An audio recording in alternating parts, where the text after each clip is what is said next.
Chapter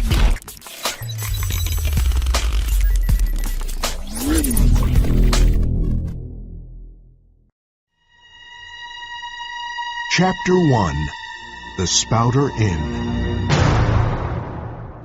Call me Ishmael. Some years ago I set out to sea, having little money and nothing particularly interesting to do on shore. I thought I would sail around the world. Whenever I feel like a cold, wet November morning, and I start following funerals, then I know it's time to go back to the wide open sea. It always makes me feel better, because the sea is magic.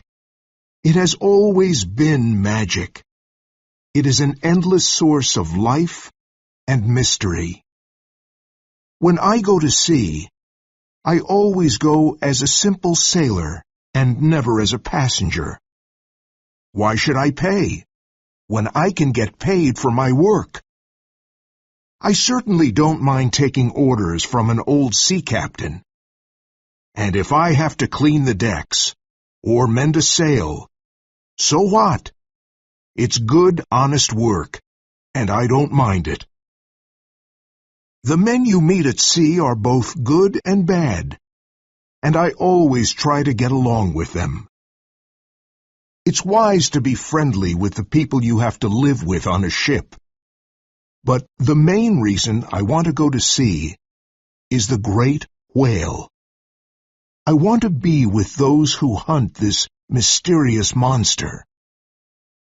I put a shirt or two into my bag and left for New Bedford, Massachusetts. That's where you go to find a whaling ship. I didn't know much about the town, and it was late and cold when I arrived. I walked up and down the dark streets, looking for a place to stay. Finally, I saw a small light near the docks, and an old sign swinging back and forth in the cold wind of the night. The Spouter Inn, Peter Coffin. Coffin? What a name for an innkeeper! But it was a cold night, and I had nowhere else to go. The inn was a strange old place, and one part of it leaned to one side. I stood there looking at it for a while. Oh, stop worrying, I thought. You're going whaling soon, and that's a hard life. So I entered the Spouter Inn. It was a small, dark place, and the wind howled through the old building. The first thing I saw was an old painting of a ship in a storm, and a giant whale jumping out of the water. It was trying to destroy the ship. The other sailors in the inn sat at a long table, drinking and talking. I found the landlord, Peter Coffin, and asked him for a room. "Sorry," he said, "but there's nothing left. Every bed is taken. But if you don't mind sharing a bed with the harpooner, then you have a bed." "Who is he?" I asked nervously. "He's not here now," said the landlord. "But if you're going whaling, you had better get used to this sort of thing." "Well, all right," I replied. "I'll share a bed with any decent man." "Good," said the landlord. "You want some dinner? Just sit down and it'll be ready soon." I sat down in the cold inn and waited for dinner. There was no fire and no heat, just a few candles. The landlord said he couldn't afford wood. After dinner, I wanted to go to bed, but I was worried about the harpooner I didn't know. "What kind of man is this harpooner?" I asked the landlord. "Why isn't he here?" "Oh, he's out trying to sell his head." "What?" I said, thinking it was a joke. The landlord and the other sailors started laughing.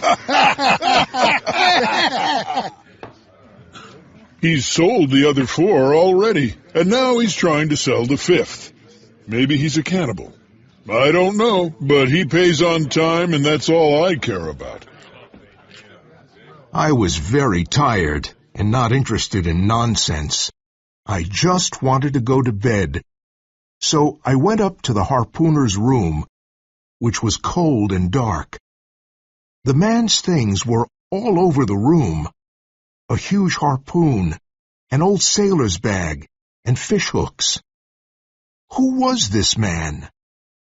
I got into bed and tried to sleep, but the mattress was terribly uncomfortable.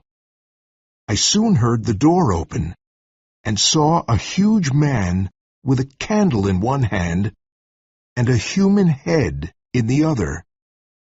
So this was the harpooner.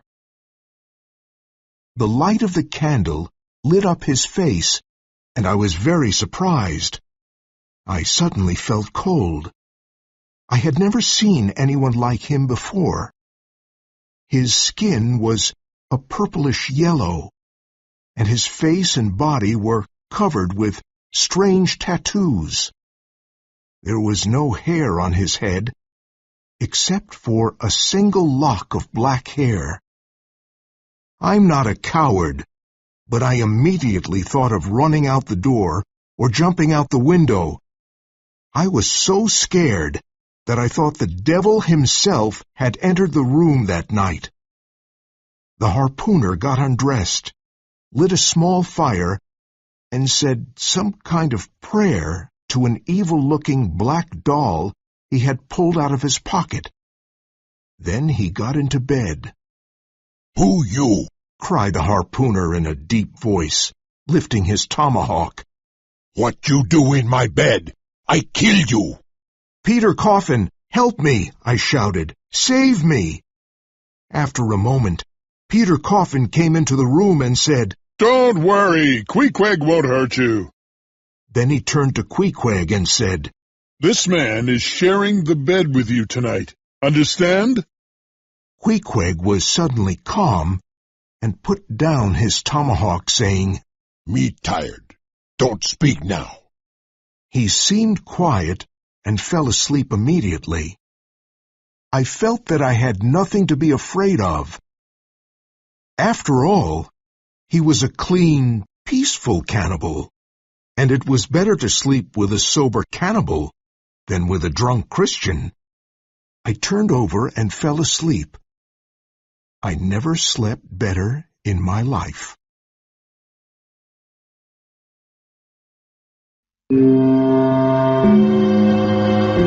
Chapter 2. The Pequod. Bright sunlight entered the room the next morning, and I could hear the sound of carriages and people outside. Queequeg was shaving with the head of his harpoon. I thought this was very strange, but later I learned that harpoons were very sharp. Queequeg did not say much, but he was gentle and polite, and we soon felt like old friends. We went down to breakfast together and saw many other whalers having breakfast. I had some bread and butter with a cup of hot coffee, but Queequeg only ate beefsteaks, and plenty of them. After breakfast, I wanted to go to church. I didn't think Queequeg was interested in going to church, but to my surprise, when I got to the chapel, Queequeg was there. Almost every sailor visits the whaleman's chapel before sailing. As we waited for the Reverend, I read some of the memorials to sailors lost at sea. They all began with, "Sacred to the memory of." I read one memorial that made me tremble. "Sacred to the memory of the late Captain Ezekiel Hardy, who was killed by a sperm whale off the coast of Japan, August 3rd, 1833. I wanted to hunt and kill whales, but I didn't want whales to hunt and kill me. Would I have the same fate as Captain Hardy? I was pleased to see the Reverend go to the pulpit. It was a strange pulpit because it was built like the bow of a ship. and the Reverend climbed up to it on a rope ladder. Father Mapple was the Reverend's name, and he was loved by all the whalers. He had been a whaler himself many years ago when he was younger. Today, his sermon was about Jonah, who was swallowed by a whale. Very appropriate, I thought, and frightening. We returned to the Spouter Inn and sat in front of a warm fire. I sat there watching Queequeg thoughtfully. In spite of his strange color and tattooed face and body, he was a dignified, pleasant person. You can't hide a man's soul. And under all those tattoos, I could see a simple, honest heart and a kind soul. Here was a man far away from home, in a world so different from his own, who was serene and peaceful. He looked wild, and yet I began to feel mysteriously attracted towards him. I'll try a pagan friend, I thought, since Christian friends were often quite disappointing. I asked Queequeg about himself, and he told me that he was a native of Kokovoko, an island in the South Pacific. He was related to the royal family there, but he did not want to be a king one day. He wanted a life of adventure. He decided to join a whaling ship that was visiting the island, and one night he left home and went on board the ship. He learned many things about life at sea and became an excellent harpooner after sailing around the world 3 times. After living with Christians, he also learned that they could be as bad as the people they were trying to convert.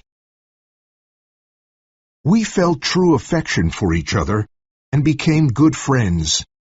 Ishmael, Queequeg, and Yoho, his little black idol. The next morning, we took a boat to the port of Nantucket, because that was where we could sign up with a whaling ship. Choosing a whaling ship was an important decision, because we would be at sea for the next 3 years. Queequeg was not worried about choosing the right ship. He said his little black idol told him that it was my responsibility. At the port, there were 3 ships to choose from. There was the Devil Dam, not a good name. Then there was the Titbit, but I chose the Pequod, named after an old Indian tribe of Massachusetts. "Look at that old ship," I said to Queequeg. "It's a noble ship. It's our ship." Queequeg simply nodded, and we went aboard to sign up. We met a tough-looking young man. "Ahoy," I said. "Are you the captain of the ship?" No, answered the young man. I'm the first mate of this ship. My name's Starbuck. What do you want? "My friend and I want to sign up." Have you ever been whaling? he asked. "No, but I've been to sea many times, and I want to see what whaling is like." You want to see what whaling is like, huh? he asked, looking at me carefully. All right. You'll do. "But shouldn't I talk to the captain?" I asked. Captain Ahab. He said with a half-smile. There's plenty of time to get to know him. You'll know him as soon as you see him, because he has only one leg. The other one was torn off and eaten by the most monstrous whale of the sea. "What did that whale do?" I asked nervously. You heard me, he said. And it killed many men. "What's Captain Ahab like?" I asked. He's a strange man, but a good one, said the first mate. He doesn't speak much, but when he does, you'd better listen. "Yes, sir," I replied. "And what about my friend?" The first mate looked at him with doubtful eyes. He's a strange fellow. Looks like a pagan. "Things aren't always what they seem," I said. "I know him. He's a good, strong man." Then Queequeg took his harpoon and pointed to a small piece of wood floating in the sea. his strong arm threw the harpoon and hit it. The first mate was amazed and said, Quick, sign him up, quick! He knew how valuable a good harpooner was on a whaling ship. Queequeg and I were now happy. We were about to start an exciting adventure at sea, hunting giant whales. While we were walking around the docks, we met a crazy old man. As we walked by him, he took my arm and said, You were on the Pequod. Have you met Captain Ahab yet? No, I said, surprised. Have you signed up? Yes, we have. But what do you know about Ahab? The crazy old man shook his head and said, Well, what's done is done. There's no turning back now. But that ship is doomed. Doomed. Haven't you seen the demons he keeps in the hold of the ship? Doomed? The demons? I said, laughing. What are you saying? You're crazy, old man. He looked at us with his wild eyes and said softly, God have mercy on you. What nonsense, I told myself. As Queequeg and I hurried away, I turned around and asked, But who are you? I'm Elijah, he said. The name of a prophet, I thought nervously. But I pushed the man and his prophecy out of my mind. This was going to be an exciting voyage, a chance to see the world and hunt whales. That old fool wasn't going to ruin things for me.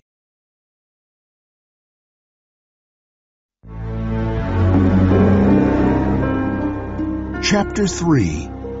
Captain Ahab. The Pequod was scheduled to sail on Christmas Day, and there was a lot of work to do before.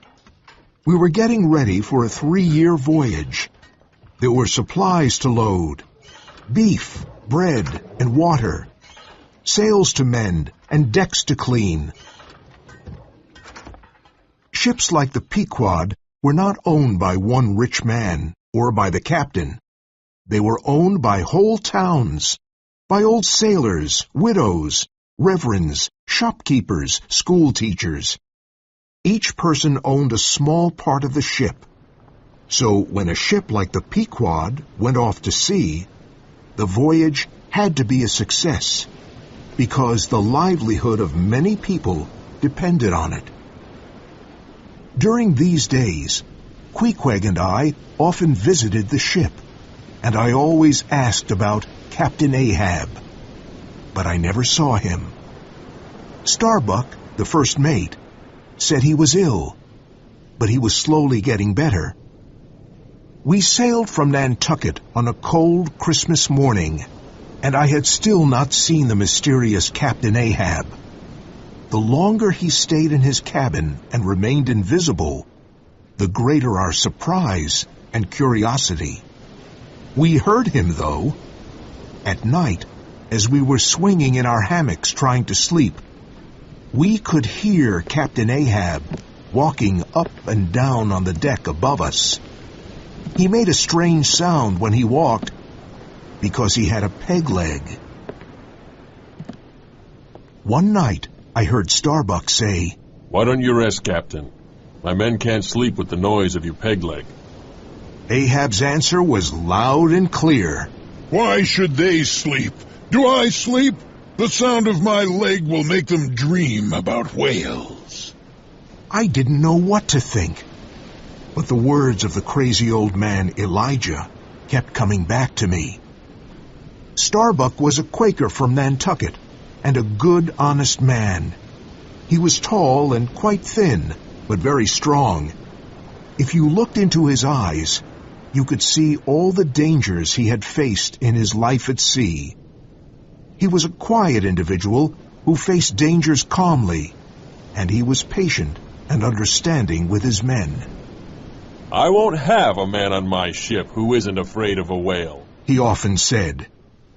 He knew what enormous damage a whale could do, He didn't want heroes on the Pequod. He only wanted good men who were aware of their opponent's strength. He knew from experience that a fearless man was more dangerous than a coward. Stubb, the second mate, was a cheerful man from Cape Cod who laughed at everything. Even while chasing a whale, he remained calm and relaxed. His pipe was never far from his lips, and he kept a dozen of them near his hammock. Flask, a short, robust young man from Martha's Vineyard, was the third mate. For him, whale hunting was a big joke, and the whale was just like an enormous water rat. Flask had fun chasing whales around the world. Starbuck, Stubb, and Flask were much more than just mates on the Pequod. If Ahab had been a medieval king, they would have been his knights, and the harpooners would have been his squires. Each mate commanded his own whaleboat with sailors when he went out to chase the great whales, and each mate could choose his own harpooner. Starbuck chose Queequeg as his personal harpooner. Tashtego, a strong, muscular American Indian from Martha's Vineyard, was Stubb's chosen harpooner. He had long, black, shiny hair and came from a tribe of great hunters. He had replaced his bow and arrow with a harpoon. The third harpooner was called Daggoo, a gigantic black man who wore a huge gold earring in each ear. His physical power was impressive. The other members of the crew came from all over the world, from the Azores, Greenland, the Shetland Islands, and Wales. And so we set off on Christmas morning, thinking about what would happen during this long 3-year voyage. I was proud to be on the Pequod with these brave whalers, and happy to be learning this honorable profession. Several days passed as we sailed through the icy dark waters of the North Atlantic, but we had not seen Captain Ahab yet. He remained in his cabin. Then one morning, I looked up at the deck, and there he was. Captain Ahab at last. His tall, strong body looked like it was made of bronze. He was all dressed in black, except for his white peg leg, a grim figure. His face, wrinkled after years of sun, wind, and seawater, was long and without expression. It was ruined, too, by a long scar that ran from his forehead down his cheek and neck and disappeared under his collar. Did the scar go all the way to his feet? There were rumors that the scar had been made during a battle at sea. I learned that the ship's carpenter had made the peg leg from the bone of a sperm whale. Ahab placed his peg leg in a special hole on the quarterdeck. This kept him balanced when the ship was in rough waters. In spite of his peg leg, Captain Ahab stood straight and looked ahead. His face showed immense pain. He spoke to no one, and no one spoke to him. After standing for a while on the deck, he went back to his cabin. As the weather got better, and the ice and icebergs were behind us, we saw more and more of our captain. When we started sailing in tropical waters, the hard, icy expression on his face seemed to melt.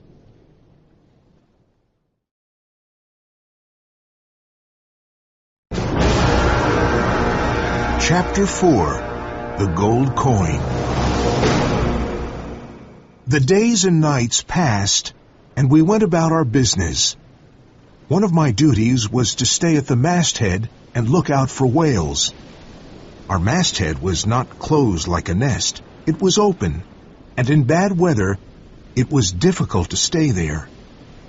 One night, while I was on the masthead, I could see Ahab walking back and forth on the deck.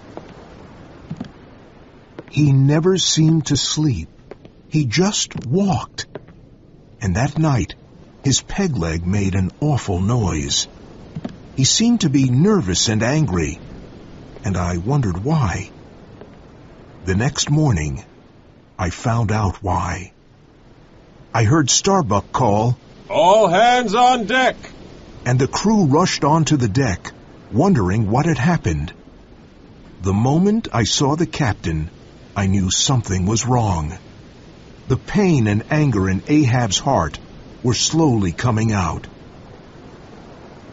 He put his peg leg into the hole in the deck, and when he was perfectly balanced, he cried out, Tell me, men, what do you do when you see a whale? Shout out, sir! cried the crew, looking up at the captain. Good. He cried. Then what? We lower the boats and go after him. Ahab looked at us with fierce satisfaction and suddenly pulled out a large gold coin. Here is a Spanish gold coin, a $16 piece. Do you see it? Mr. Starbuck, give me the hammer. He placed the shiny gold coin on the main mast and put a nail through it. The big gold coin was now on the mast and shone in the sun. Whoever sees the white whale first will get the gold coin, cried Ahab. Hurrah! cried the men. Now, listen to me. This is not an ordinary white whale. The whale I'm looking for is a white-headed sperm whale with a wrinkled brow and a crooked jaw. There are 3 holes in its tail and a twisted harpoon in its hump. That's my harpoon. He paused and looked at our excited faces. Remember, it's a white whale I want. White! I must have it. Look carefully for it. Even if you see a bubble of water, shout out. And if it is the whale I'm looking for, the gold coin is yours.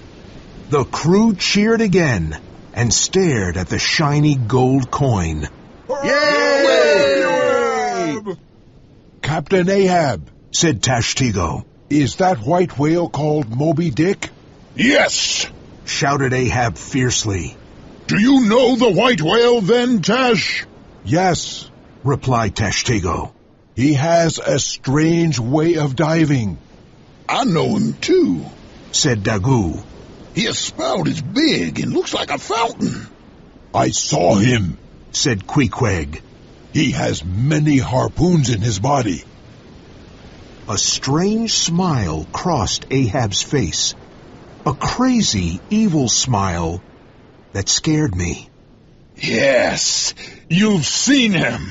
You've seen Moby Dick. Captain Ahab, said Starbuck, looking at the captain cautiously.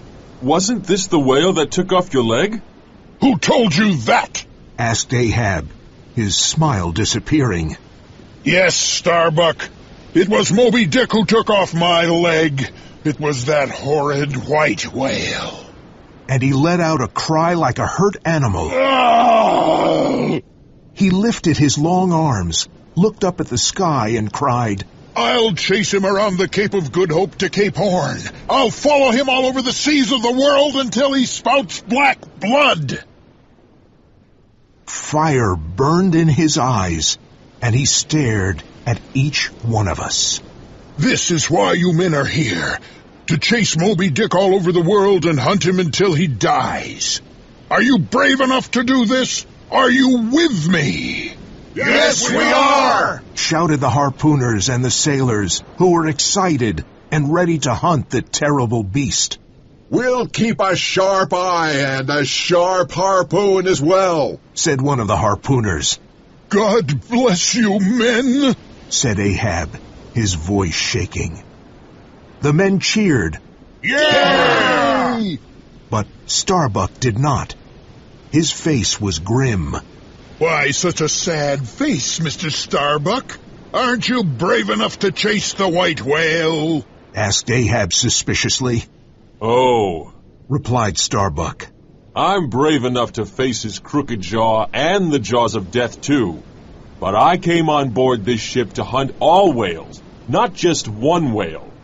I didn't come here to satisfy my captain's revenge. I came here to hunt whales for their oil. That's my business, whale oil. And I'm here to make money on it. How many barrels of whale oil can we make on only one white whale? Money? Is that what's worrying you? Money? Oh, my revenge will make me richer here, cried Ahab, hitting his chest. That whale attacked you because it was his animal instinct. But you want him out of cruelty and revenge. That is madness, cried Starbuck. Madness! Roared Ahab. Listen to me, man. Moby Dick looks like a stupid animal, but he's not. He's evil, and that is what I hate. God help us, murmured Starbuck. Moby Dick is in my mind every moment of the day. He's in my dreams. His existence insults me. I'd strike the sun if it insulted me. White is the color of evil. Ghosts, skeletons, masks, they're all white. Moby Dick's white, and he's evil. I'm like a man in prison, and he's the wall that I have to destroy to be free. The two men stood face to face, and Ahab knew he was stronger. He stepped back slowly and said, God help us all. The men of the Pequod were excited and enthusiastic and felt that Ahab's mission was now their mission. Mates! Ahab cried out, Bring your harpoons to me and cross them. Starbuck, Stubb, and Flask brought their harpoons to cross them in front of Ahab. Now swear this. Death to Moby Dick. God hunt us all if we don't kill Moby Dick. Ahab then turned to the harpooners and said, Now, harpooners, use the heads of your harpoons as cups and drink to the death of Moby Dick.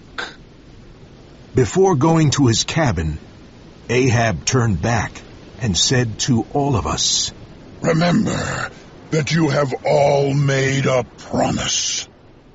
I trembled at the thought of what had happened.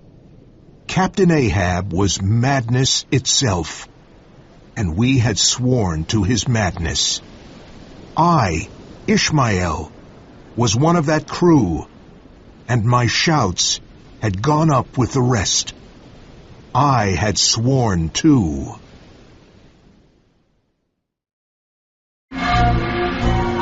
Chapter 5. There She Blows. Ahab knew that as captain of the Pequod, he had another task which was not his personal revenge. He had to bring back whale oil, because that was the purpose of the voyage. That meant we had to kill other whales, not only Moby Dick. We all kept our eyes open for any whale, and the days passed slowly and easily. Then one day, as I was helping Queequeg make a mat, I heard Tashtego, who was high up on the masthead of the ship, cry, There she blows! There! There! We all looked up, and in the distance we saw several sperm whales that were blowing as regularly as a clock. My first whale! This was the moment I was waiting for. Each member of the crew knew what he had to do, but there was still a lot of confusion and running around. My heart was beating hard and fast. I looked at the whales in the distance. Was one of them Moby Dick? But no, Moby Dick always swam alone. I was relieved, because I didn't want to meet him my first time out. It was almost time for the whale hunt that I had been waiting for. The harpoon boats were lowered into the sea, and this was the beginning of the adventure. But just as I was getting into my boat, I saw them. 5 extra whaling men appeared out of nowhere. I had never seen them before. Who were they? Where did they come from? They were not ghosts, but real men. They must have spent all of this time in the hold. Could they be the demons Elijah was talking about? Perhaps Elijah was right. These were Ahab's demons. If Elijah was right about the demons, then what else was he right about? 4 harpoon boats were lowered into the water instead of 3. Ahab and his crew of expert whale killers rowed far ahead of the other 3 boats. The rowers had great power in their arms, and they were very determined. I learned later that one of these men was a Persian called Fedallah, Ahab's personal harpooner. He was tall and dark and wore an old black Chinese jacket, black trousers, and a white turban on his head. He was a mysterious figure. The other 4 looked like natives of the Philippines. Starbuck was the master of my boat, and he stood at the stern and shouted his orders. I suddenly felt afraid and confused away from the ship. I was at eye level with the sea, and there was fog and mist everywhere. This was the whale's world, and I was in it. Everything at that moment seemed impressive to me. How could these men possibly hunt and kill the biggest creature in the sea?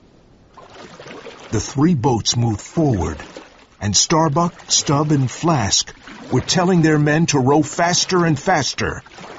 I was rowing as fast as I could, but I noticed that there was a lot of competition between the boats and the mates.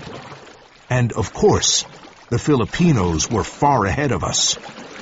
The whales swam as fast as we rowed. They were like arrows shooting through the dark water. Would we ever reach them? Come on, men! Shouted Starbuck.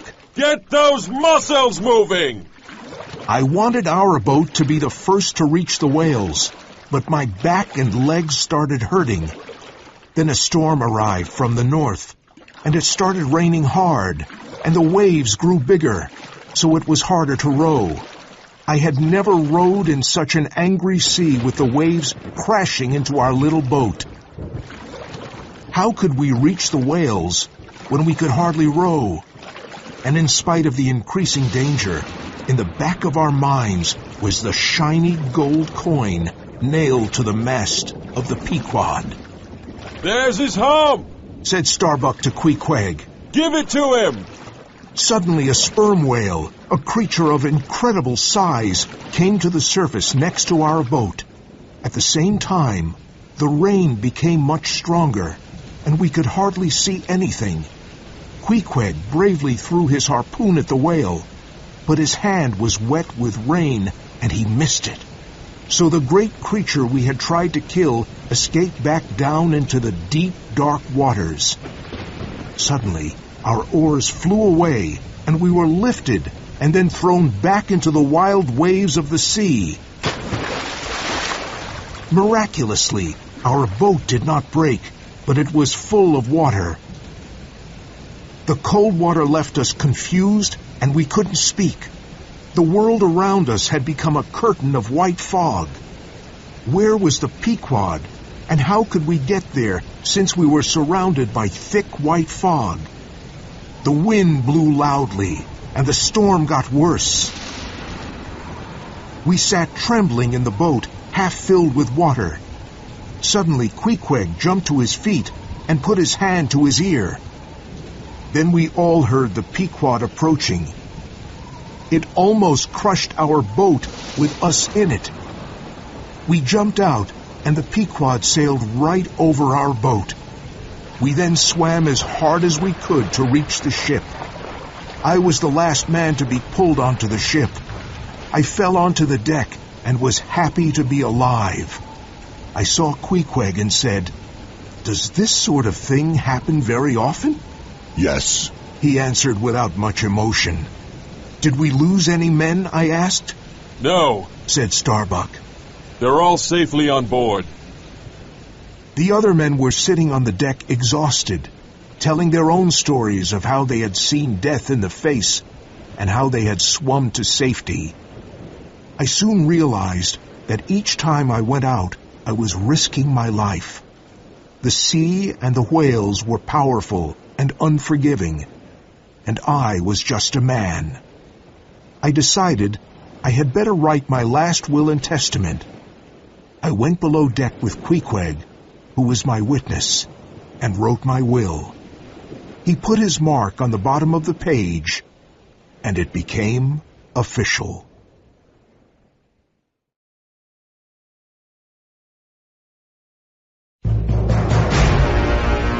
Chapter 6. The Big Whale Hunt. Life can be very lonely at sea. Weeks go by, and you don't see anyone other than the members of the crew. But every now and then, we were lucky enough to meet another ship. One day, southeast of the Cape of Good Hope, we saw another whaler, the Albatross, which was sailing towards home. Everything about the Albatross showed she had spent too many months at sea, too much rough weather, too much sea and salt. She had been away whaling for 4 years, and her crew looked weathered too. The captains of both ships normally stop and talk with one another, and this is called a gam. The gam is a time when the two captains and their crews can exchange a few friendly words and find out about their whaling. But Ahab didn't like gams, because they took time away from hunting Moby Dick, his only thought. So when we saw the Albatross, he shouted, "Ahoy! Have you seen the white whale?" The captain of the other ship wanted to answer, but his trumpet fell into the sea, so that was the end of the gam. The crew was not happy about this, because the men needed to see and talk to other sailors. As time went on, the white whale began to obsess our minds too. We started seeing it everywhere. One clear blue morning, the Pequod was sailing towards Java through a bright yellow area of plankton. Daggoo thought he saw Moby Dick and shouted, There he is, right ahead, the white whale!" Captain Ahab and everyone else rushed to take a look, but to everyone's disappointment, particularly Ahab's, the enormous creature of the sea was a giant squid. This amazing creature was a soft mass of cream-colored flesh with innumerable long arms that grew out of its body and curled and twisted. It slowly disappeared into the deep sea again. "What was it?" asked Flask.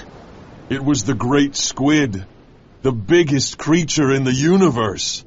Few whaling ships have ever seen it, and it's an evil omen, said Starbuck, his eyes wide with horror. But Queequeg didn't agree. "No," he said. "When you see giant squid, then you quick see whales." Ahab had already gone back to his cabin. The giant squid was not remarkable to him. Nothing held interest for him, only the white whale. Nothing touched his soul, only Moby Dick. The next day, it was extremely hot and still. It was my turn to stand watch, and all was still in that part of the Indian Ocean. I had been on the masthead for hours, and I was growing sleepy. Suddenly, I saw a gigantic sperm whale, its shiny body rolling in the water like an overturned ship. It seemed to be as sleepy as I was. Could it be Moby Dick? I observed it carefully. No, it wasn't white. It wasn't Moby Dick. But it was a majestic creature. "There she blows!" A sailor cried, and the sleepy ship came to life. "Lower the boats!" cried Ahab. I climbed into Stubbs' boat this time and was excited about this new whaling adventure. Today, I could hunt my first whale. The sudden cries of the crew and the movement of the boats probably scared the gigantic creature, and he started swimming away. He spouted majestically a few times, and then suddenly he lifted his tail 40 feet into the air and sank into the deep water. There he goes under, cried Stubb with his pipe in his mouth. Don't hurry. Take it slowly. We're almost on him now. We rowed with all of our strength. Stand up, Tashtego, cried Stubb. Give it to him now. Tashtego's muscular arm threw the harpoon, and it struck the whale perfectly. The harpoon was attached to a long rope on the bottom of the boat, and the rope started flying out of the boat, following the harpoon. It burned as it passed through our hands. Stubb stood up and held the rope. Wet the rope, he cried. Wet the rope! Now we were attached to the whale, and our boat flew through the water as he swam away, desperately trying to get free. Each man held tightly to his seat. Then Tashtego and Stubb took their harpoons. We got closer to the whale, and Stubb threw his first harpoon at the whale, and then a second one, and then another. The whale swam more slowly now, and we brought the boat closer. The whale's life was almost over, but he tried to escape and survive with all the strength he had left. Stubb threw harpoon after harpoon into the whale's side. Blood began to shoot out, and it covered all of us. I had never seen so much blood in my life. The whale blew the last huge spouts of spray at us and fought until the end. What a strange and tragic sight. A great life was ending before my eyes. The sea around the boat turned red with the whale's blood. Stubb brought the boat closer to the whale and pushed his lance deep into it, piercing his heart. He's dead, Mr. Stubb, said Tashtego. Yes, said Stubb, taking the pipe out of his mouth and shaking the ashes over the sea. He stood there thoughtfully looking at the huge body.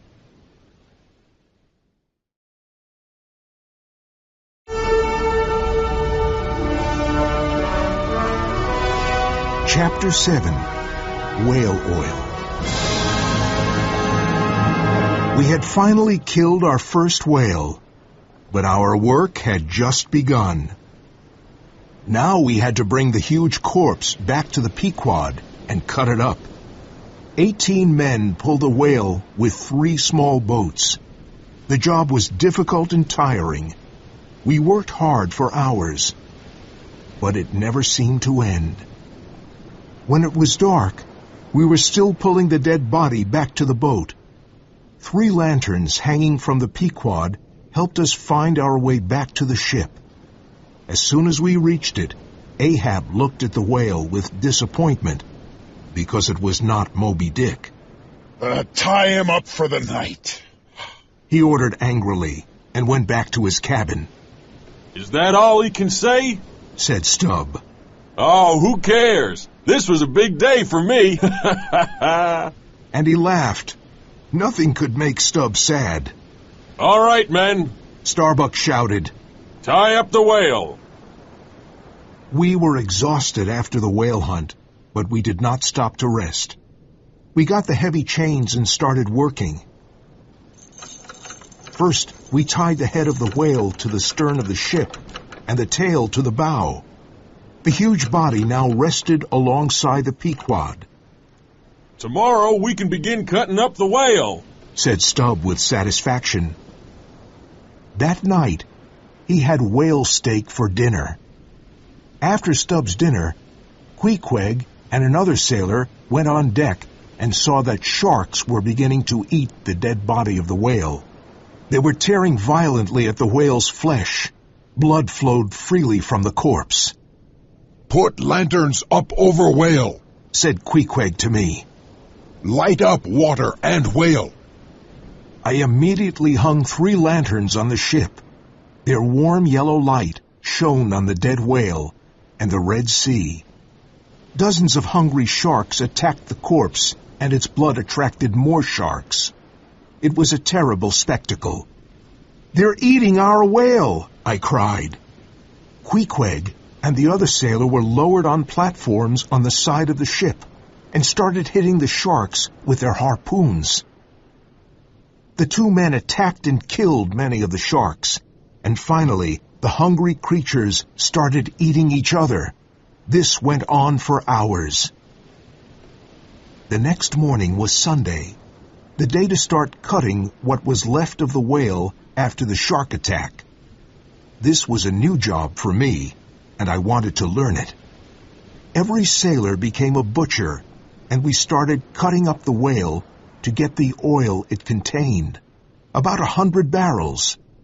This, after all, was the purpose of our voyage. The whale's head was the first part to be cut off, and it was a very difficult job because the head was about 1/3 of the whale's body. Stubb was an expert at cutting whales. He used long, sharp tools and had to work about 10 feet above the whale. As he worked, the whale was still floating in the rough sea. He cut deep into the creature's body and through the spinal cord. When the head was cut off, it was tied to the stern of the ship for later use. We worked on the body of the whale next. We cut a small hole in its side and placed a big hook inside the hole. Then a deep line was cut into its flesh, and we started pulling on a rope as the whale rolled over and over in the sea. As the whale rolled, the blubber began to break away from its body. The blubber stuck to the body of the whale like orange rind sticks to an orange. And just like an orange rind, the blubber came off in big strips. As the blubber was peeled, the body was slowly lifted out of the water. In the end, there was just a bloody mass. A harpooner picked up a very sharp tool called a boarding sword and said, "Stay back," to all of us. Then he put his sword into the mass of blubber 3 times. He cut the blubber in 2 and brought it on the ship. We melted it down to oil, putting the precious liquid into barrels to take home.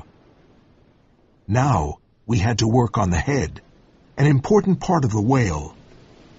Inside the head of the sperm whale, there are hundreds of gallons of spermaceti. If a whaler is not skilled, he can lose this precious substance.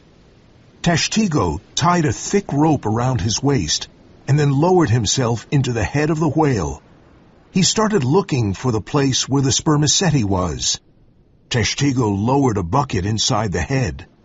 When he pulled it up, it was full of spermaceti. This work went on for many long hours. One of the whale's eyes stared at me. It was lifeless. How strange, I thought. Our eyes are set in front of our head, and we can see only one image, whatever is in front of us. The whale's eyes are set on both sides of its head, so that it can see 2 different images, one on each side of its head. But people see things only one way, their way. If we could see 2 images instead of one, then perhaps we could see 2 sides to everything. This was Ahab's great problem. His obsession came from the fact that he could only see Moby Dick in one way, as evil. Even though I hunted whales, and I had sworn to help Ahab hunt Moby Dick, I could not see whales in only one way. I could not see them as all bad. As I was thinking, Ahab came on deck and stood by me. He stared at the head of the whale and shook his head. "Oh, head," he said. "You've been to the bottom of all the oceans. You've seen the deepest mysteries of life. Why can't you tell me about them? Why?" When we had finished working on the whale, we removed the big hooks and chains. and the enormous body floated away from the ship and out to sea.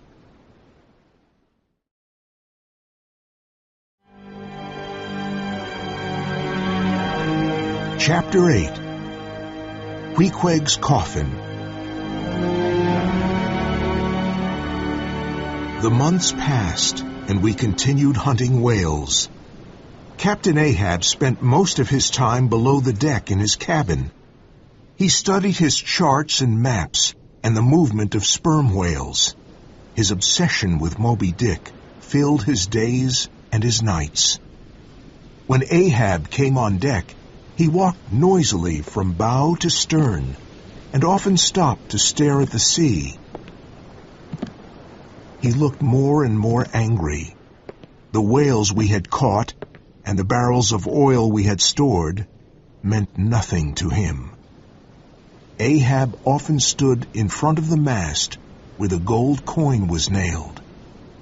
It was still shiny. It was made of pure gold, and we felt it was sacred. It was from South America. On it were images of palm trees, alpacas, volcanoes, stars, and suns. It had a Spanish poetic quality.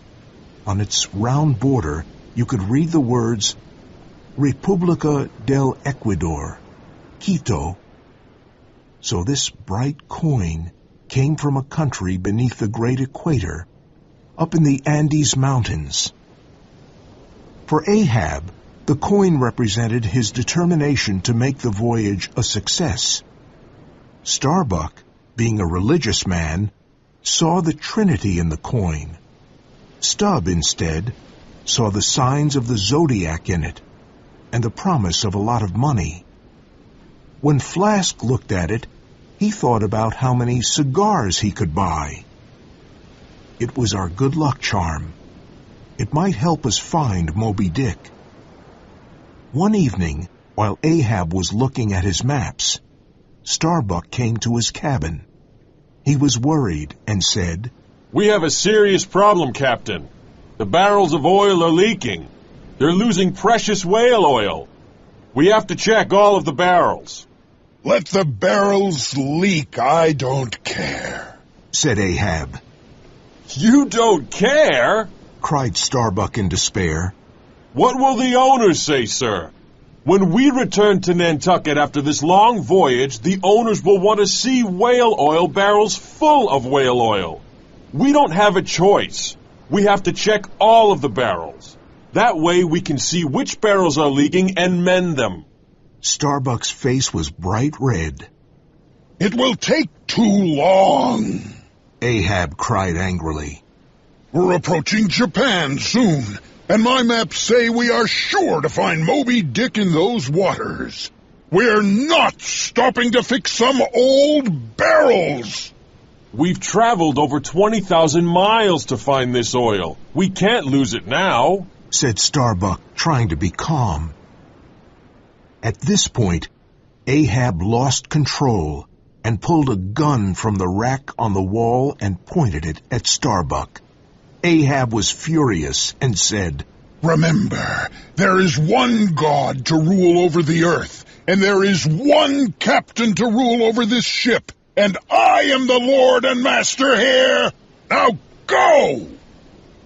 Starbuck stared bravely at his captain and said, I could tell you to beware of me, but you would laugh. But I'm telling you to beware of yourself. You are your greatest enemy. Starbuck turned around and started walking away. Ahab called out, You talk bravely, but I see you still obey me. Starbuck continued walking away. Ahab then spoke to himself. You think I'm my greatest enemy? Yes, there's truth in that. Then he called Starbuck back. Starbuck, he said in a sad, low voice. You're a good man. Tell the mates to empty the hold where the barrels are and find the leaks. Go. Ahab put the gun back on the rack. Starbuck ordered the crew to bring the barrels out of the hold and everyone worked to find the barrels which were leaking. It was a hard job to move and examine all the heavy barrels. It was terribly hot and damp in the hold. Queequeg put all of his strength into his work and soon became very ill with a high fever. "What's wrong, Queequeg?" I asked. But he could not hear me. He had a strange look on his face as he lay on the deck. "Queequeg, say something to me," I said nervously. I felt his forehead, and it was burning and wet with sweat. I helped him to his feet, and another crew member and I took him to his hammock. He had never been ill before. "I'm going to get the ship's doctor," I said. "No," said Queequeg with a weak voice. "Get Carpenter for me." "The carpenter? Are you crazy?" "Get Carpenter," he repeated. "Please tell me why," I said. Queequeg explained that he had once seen coffins in Nantucket, and they reminded him of the funeral canoes of his people. He liked this idea because on his island, people were sent out to sea in a canoe when they died. When a sailor died at sea, his body was put inside his hammock and then thrown into the water, where he was usually eaten by sharks. Queequeg did not want this to happen to him. "Get Carpenter," he said again. "He make my canoe." I did not want my dear friend to die, but I did not want him to get upset. So I called the ship's carpenter, and he carefully took Queequeg's measurements and built him a coffin. When it was ready, Queequeg got inside because he wanted to try it out. Inside he had a paddle for his trip to the other world, and his little idol, Yoho. Then he asked for the steel head of his harpoon. He closed his eyes peacefully and lay still inside his new coffin. I knelt down beside him and felt terribly sad and lonely. I thought about our wonderful friendship. I did not want it to end like this. How could Queequeg possibly die? He was the strongest man on the Pequod. He had saved many men from death. Was this his time to die? A young sailor played the tambourine, and it sounded like Queequeg's funeral march. I have discovered that there is a big difference between primitive people and modern people. Modern people get sick, and sometimes it takes them many months to get well. But primitive people can easily get better in a day. Luckily, that is what happened to Queequeg. He suddenly got up from his coffin and climbed out. "Queequeg not dead," he said with a loud voice. "I remember something Queequeg not do. Queequeg die another day." He got better as quickly as he got sick, and we could not understand why. We asked him if dying depended on our will, and his answer was, "Certainly." We were very surprised and happy that he was well again. His coffin became a sea chest where he kept his clothes and his idol Yoho. He even started decorating the top of the coffin with the same strange designs he had on his body.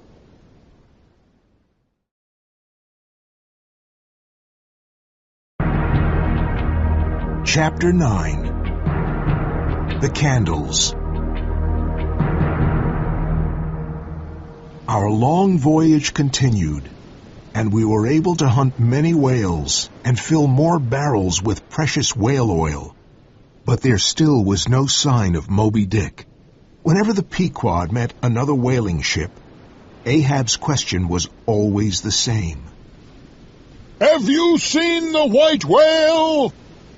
But none of the whaling ships had seen Moby Dick. "East!" shouted Ahab. We must sail east. He's there in the Japanese Sea. We sailed east to the middle of the Japanese Sea, and the wind started blowing hard, and the sea became rough. Black clouds appeared on the eastern horizon, and that night there was the worst storm I had ever seen. The thunder and lightning never seemed to stop. The Pequod was in the middle of a terrible typhoon, and I didn't think we could survive. It rained violently, and the ship was thrown in every direction. The crew was on deck, trying to hold down the whaling boats. Then it was night, and the worst part of the typhoon hit us.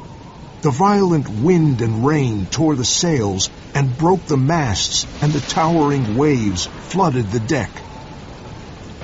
Suddenly, I looked up at the masts and saw lights at the tips of the sails. They looked like candles. The sailors stood close together and stared in amazement at the fire that danced in the sky. This is a bad omen. A very bad omen, said Starbuck nervously. Tell the captain to turn the ship around.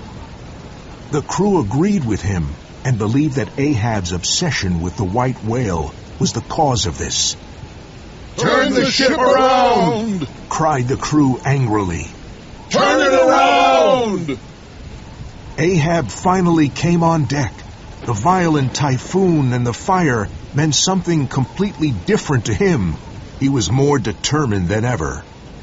Look at that fire in the sky! He cried, pointing to the sky in the middle of the wild storm. That white fire leads us to the white whale! No, Ahab! Cried Starbuck, the rain pouring on his face. Turn the ship around or we will sail to our death!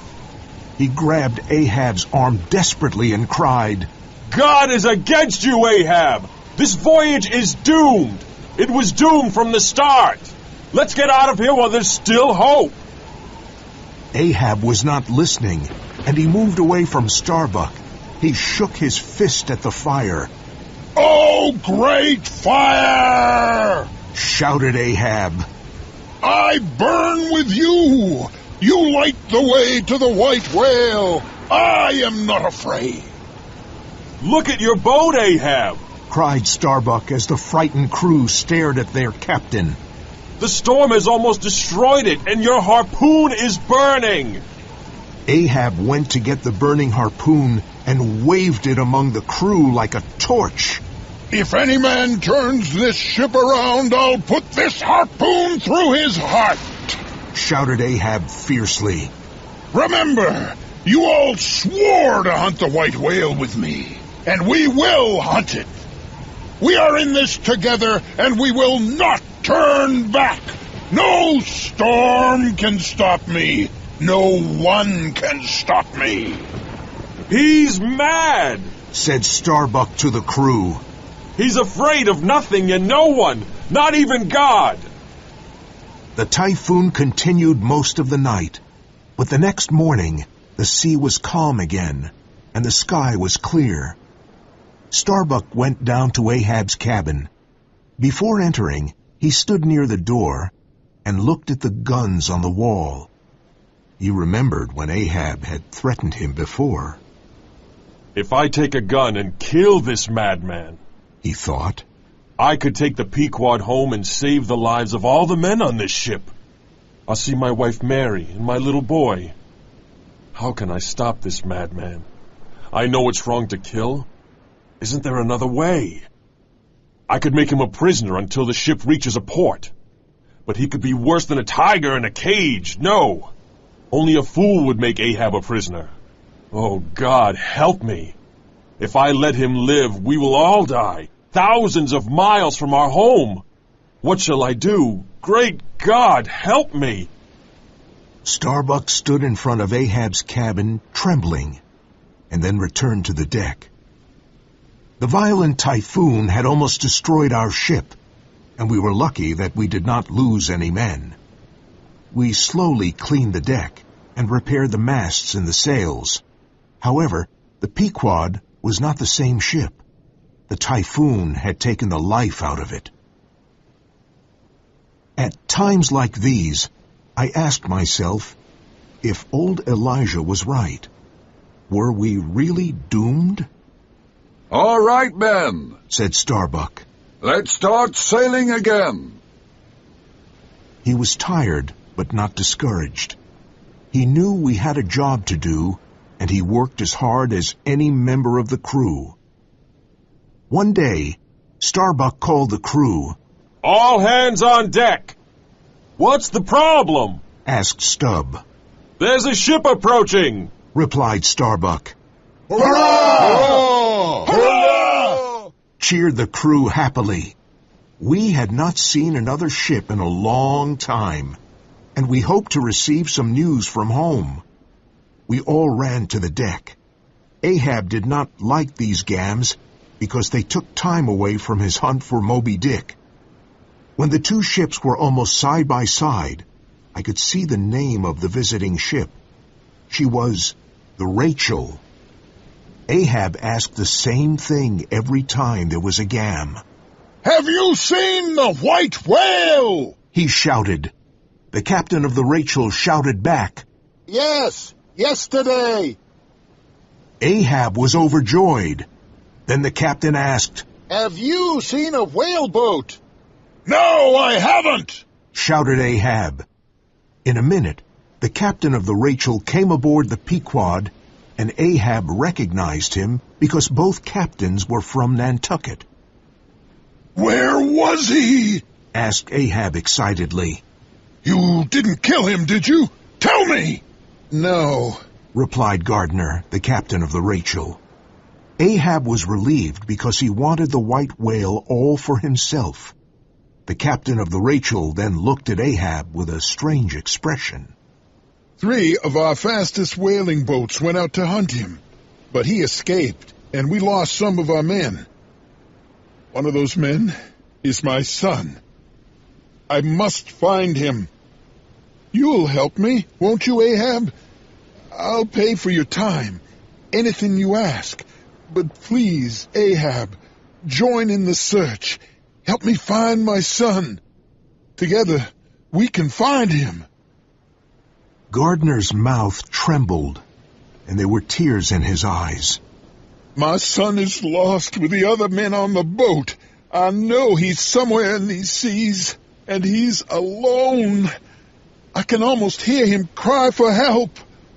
Please, Ahab, help me find my lost son. Ahab stood as cold as stone. I would do the same for you if your son were lost. I won't go until you say yes, Gardner cried. So Ahab has a son and a wife, I thought. I could hardly believe that such a man had a family at home, waiting for his return. Captain Gardner, I won't do it. I have no time for such matters. The white whale is near, and I must hunt him. I'm sorry about your problem, but I can't help you. Gardner was very disappointed and returned to his ship. We could not believe what we had just heard. Ahab had lost all humanity. What had he become? But none of us could say a word. The two ships went their separate ways. The Pequod to hunt the white whale, and the Rachel to find Gardner's lost son. After a few days, Ahab was on deck staring at the blue, cloudless horizon while Starbuck stood next to him. Oh, Starbuck, said Ahab. It's such a beautiful day. My first day at sea, 40 years ago, was like this. 40 years have passed. 40 years of whaling. When I think of the life I've led, the hard work, the loneliness, the hunger and thirst, the hot and cold. I married my wife between voyages, and have been away from my family most of the time. Starbuck, Look at me. Do I look as old as I feel? Starbuck was amazed by Ahab's words, and so was I. Oh, my captain! Cried Starbuck hopefully. You have a heart after all. I have a wife and child too. Oh, Ahab, let's go home to our families. Let's go back to Nantucket. Turn the ship around. Ahab looked at the sea and asked, What is it that drives me on? Is it me? Or is it God? Is this my fate? Must I hunt the white whale? He paused for a moment, and then cried. No! Ahab must go on. The white whale is my fate. Starbuck had lost all hope. Ahab was a victim of his madness.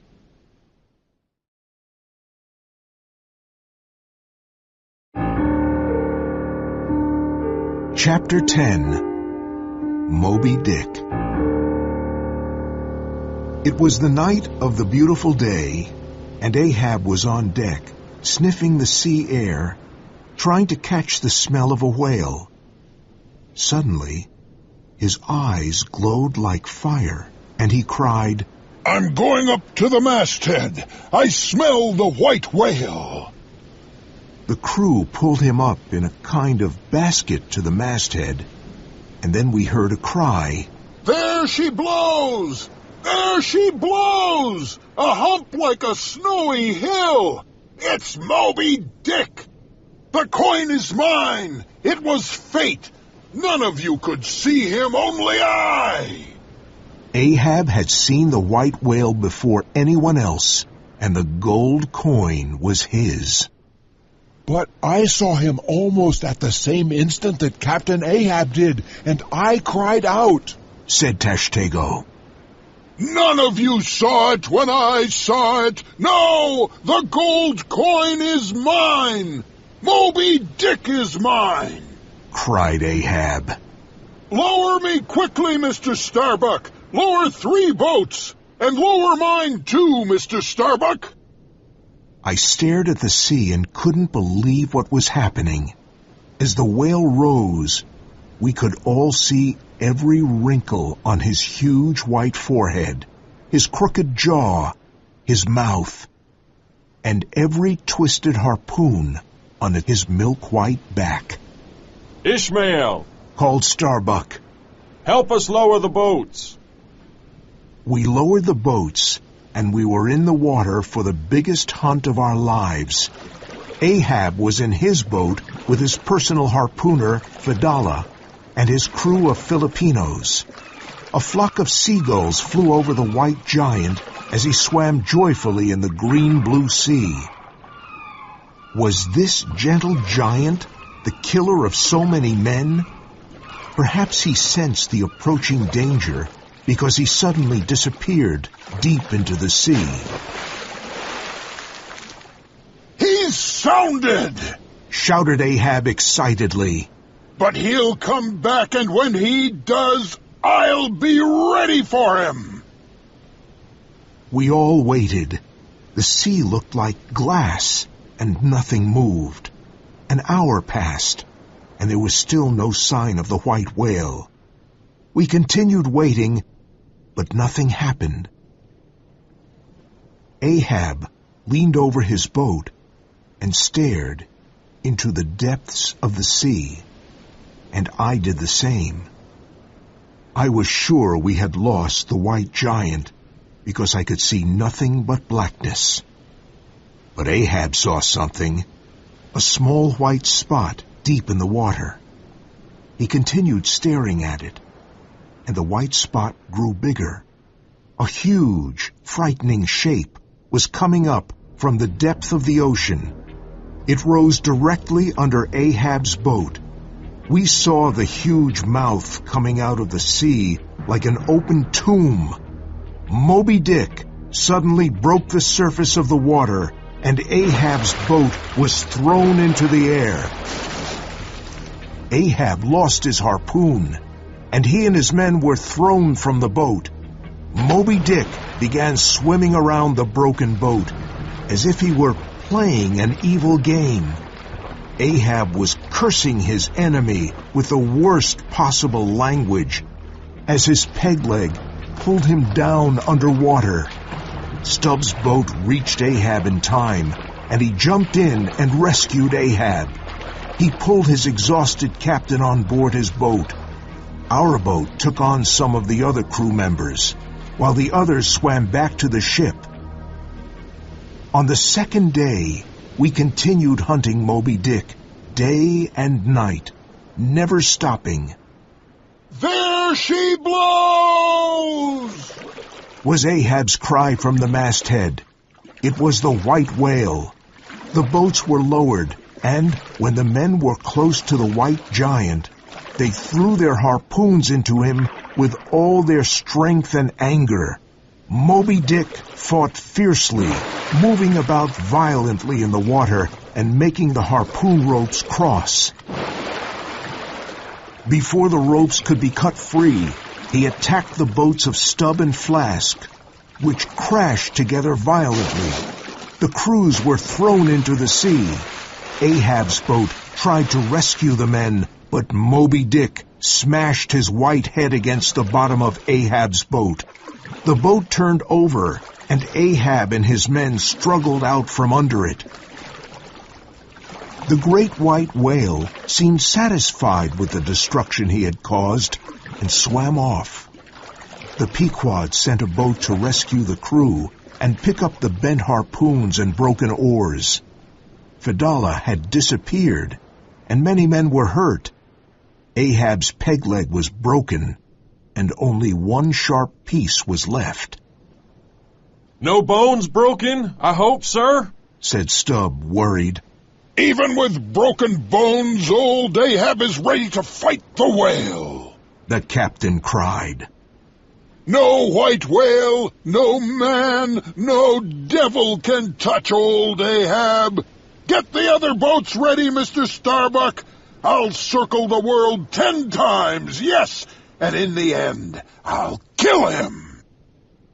The sun set, and through the long hours of the night, everyone was working on the new boats and the new harpoons, while the ship's carpenter was making Ahab a new leg. The morning of the third day was beautiful and calm. Ahab was up in the masthead again, but there was no sign of Moby Dick. Suddenly, we heard Ahab's voice. "There she blows!" On the horizon, a white iceberg rose out of the sea. It was Moby Dick. My legs felt weak with fear, but the rest of me was alive with excitement. On Starbuck's face, there was nothing but fear of what would happen. I could see the whale moving about violently in the water. He seemed to be warning us to stay away. But we did not stay away. Ahab was ready to hunt the white whale.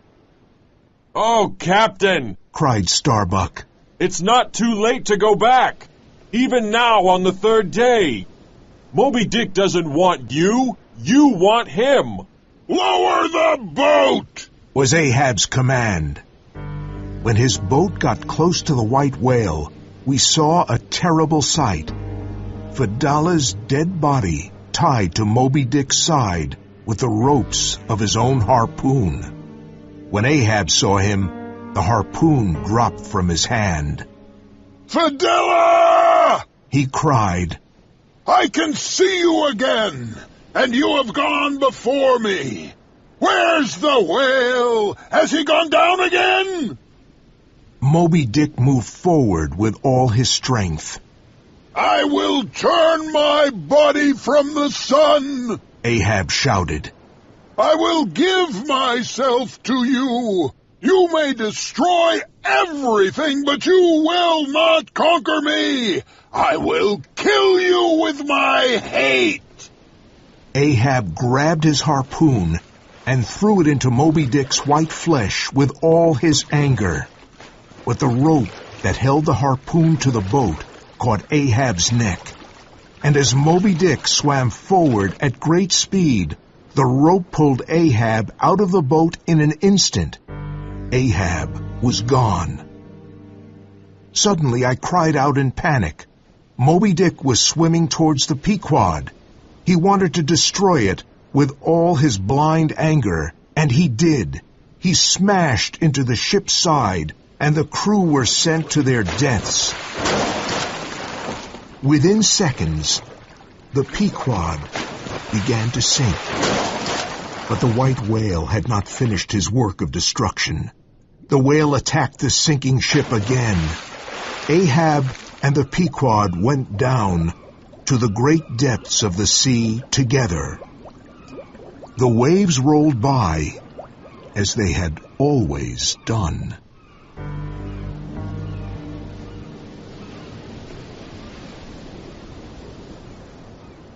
Epilogue.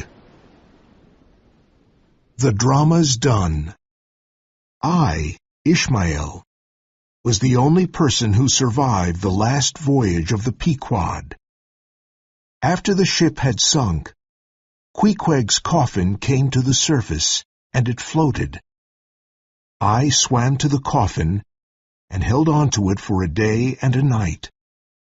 It saved my life. The sharks and the seabirds did not bother me.